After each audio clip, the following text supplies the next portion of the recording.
Every single day, millions of people around the world reach for a glass of mango juice without giving it a second thought. It's one of those products we absolutely take for granted, sitting in our refrigerator or on the store shelf, ready to drink whenever we crave that tropical, sweet flavor. But have you ever stopped to wonder about the incredible journey that a fresh mango takes before it becomes that golden, delicious beverage we love so much? The process is far more fascinating and complex than you could possibly imagine. Mango juice manufacturing is actually a marvel of modern engineering and industrial precision. What starts as ripe mangoes hanging from trees in tropical orchards ends up as the smooth, flavorful drink that appears on our tables. The transformation involves cutting-edge technology, complex biological and chemical processes, massive machinery, and surprisingly intricate procedures that most people never see or think about. The industry itself is absolutely enormous. We're talking about a global market worth over $15 billion annually. Mangoes are considered the most consumed fruit in the world, with over 50 million tons harvested each year. India alone produces nearly half of the world's mangoes,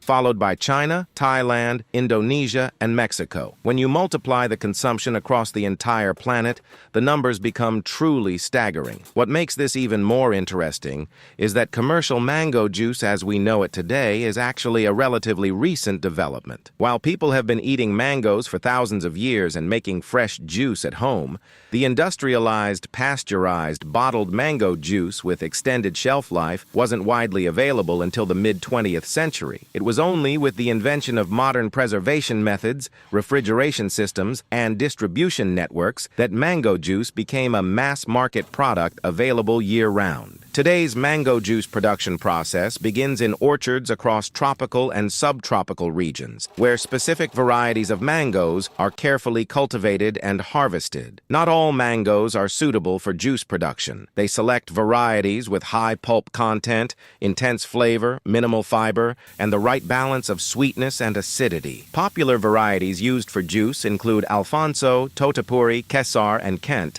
often blended together to achieve the ideal flavor profile that consumers expect. The harvest is a crucial moment that determines the quality of the final product. Unlike mangoes eaten fresh, those destined for juice production are typically harvested when they're slightly underripe or just ripe, as this ensures optimal sugar content and flavor development. Most commercial orchards still rely heavily on manual harvesting because mangoes bruise easily, and damaged fruit can affect the entire batch. Experienced workers carefully pick each mango, assessing its ripeness by color, firmness, and sometimes even by smell. Once harvested, mangoes need to be processed quickly because they continue to ripen and can spoil rapidly in tropical heat. They're transported in ventilated crates to processing facilities, often within hours of being picked. Time is absolutely critical here. The longer the delay between harvest and processing, the more the quality deteriorates. Some premium juice producers have processing facilities right next to their orchards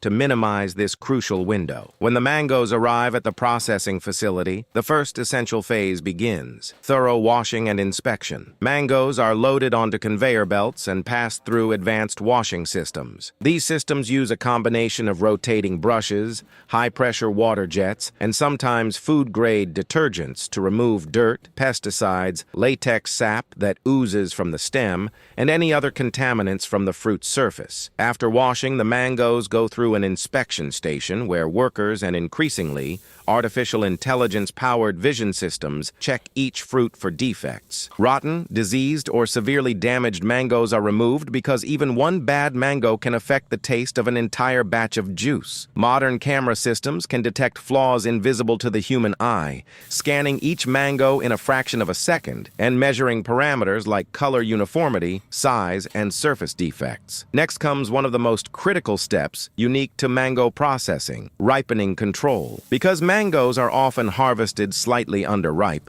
many facilities have ripening rooms where the fruit is exposed to ethylene gas in controlled conditions. Ethylene is a natural plant hormone that triggers ripening. By carefully controlling temperature, humidity, and ethylene concentration, processors can bring entire batches to perfect ripeness simultaneously, ensuring consistency in the final juice. Once properly ripened, the mangoes move to the peeling and destining area. Unlike apples that can be processed whole, mangoes mangoes must have their thick skin and large flat seed removed.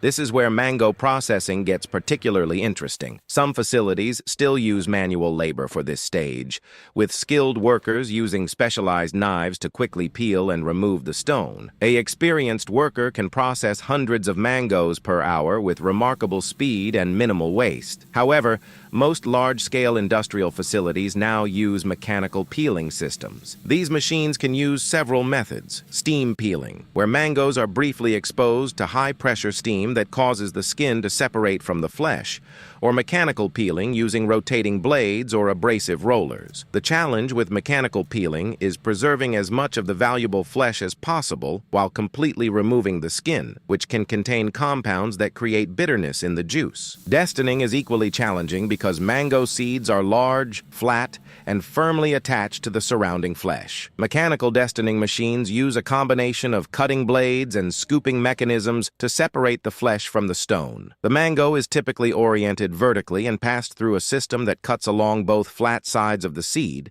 yielding two thick slices of flesh called cheeks, plus the flesh scraped from around the edges of the stone. The peels and stones aren't wasted in modern facilities. Mango peels are rich in antioxidants, dietary fiber, and bioactive compounds. They're often processed into animal feed, used for composting, or increasingly, extracted for their valuable phytochemicals used in nutraceuticals and cosmetics. The seeds can be processed for their oil and starch content, or used as biomass fuel to power the processing facility itself. Now comes the pulping stage, where the mango flesh is transformed into smooth pulp. The peeled, destined mango pieces are fed into industrial pulpers, machines with rotating paddles or blades that break down the fruit into a consistent puree. Unlike apple juice, where you're extracting liquid from solid fruit, mango juice is essentially diluted mango pulp because mangoes are naturally very pulpy with relatively less free juice. The pulping process requires careful control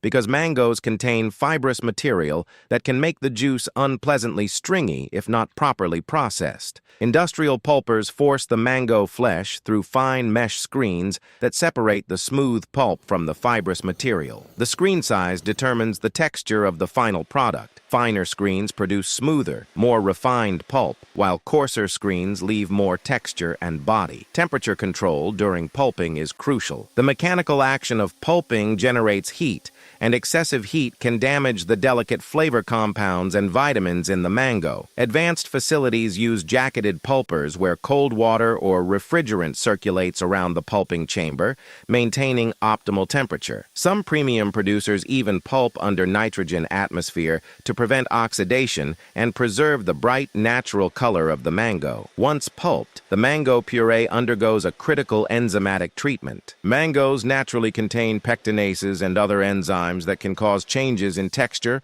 color, and flavor during storage. To deactivate these enzymes, the pulp is immediately heated in a process called blanching. The pulp is rapidly heated to around 90 to 95 degrees Celsius for 1 to 2 minutes, which denatures the enzymes while minimizing impact on flavor and nutrients. After enzyme inactivation, the pulp is often homogenized. Homogenization forces the pulp through tiny orifices under extremely high pressure. We're talking about several thousand pounds per square inch. This breaks down any remaining large particles and fat globules into microscopic size, creating an incredibly smooth, uniform texture. Homogenization also improves stability, preventing separation during storage and ensuring consistent mouthfeel. At this point, we have what's called mango pulp or mango puree, a thick concentrated product that's the foundation for mango juice. Many facilities actually stop here and sell the pulp in bulk to other manufacturers who will dilute it and create the final juice product. Mango pulp is often aseptically packaged in large drums or bag-in-box containers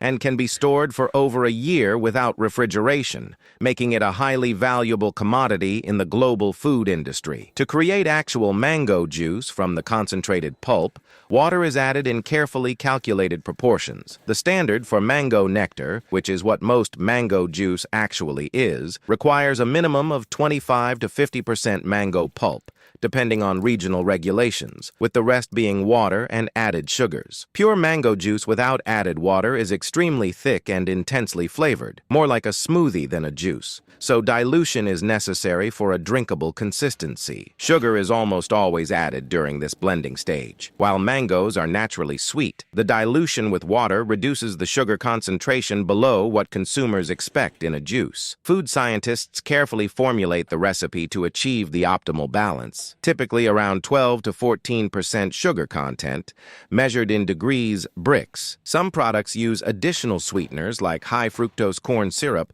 or natural alternatives like agave or stevia, depending on the target market and positioning. Acidification is another critical step that many people don't realize happens.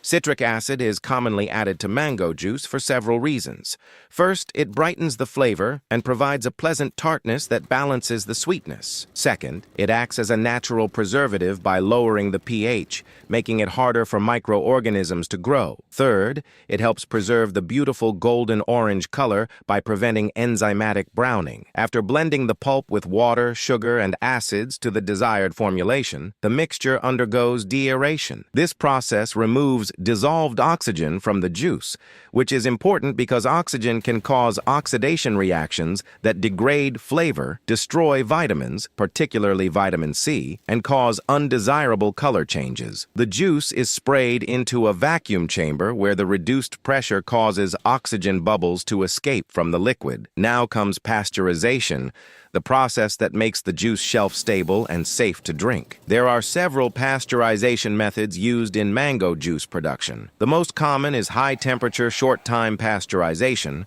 where the juice is rapidly heated to 85 to 95 degrees Celsius and held for 15 to 30 seconds before being immediately cooled. This kills pathogenic bacteria, yeasts, and molds while preserving as much of the fresh flavor and nutrients as possible. Some premium producers use ultra-high temperature processing, heating the juice to 135 to 150 degrees Celsius for just 2 to 4 seconds. This might seem extreme, but the incredibly short exposure time means that while all microorganisms are destroyed, the heat-sensitive vitamins and flavor compounds experience minimal degradation. The juice is instantly cooled immediately after this brief heating, preserving quality while achieving commercial sterility. An increasingly popular alternative is high-pressure processing, a non-thermal pasteurization method. The juice is sealed in flexible packaging and subjected to extremely high pressure, up to 87,000 pounds per square inch, for several minutes. This pressure is so intense that it destroys microorganisms without applying heat, resulting in juice that tastes remarkably fresh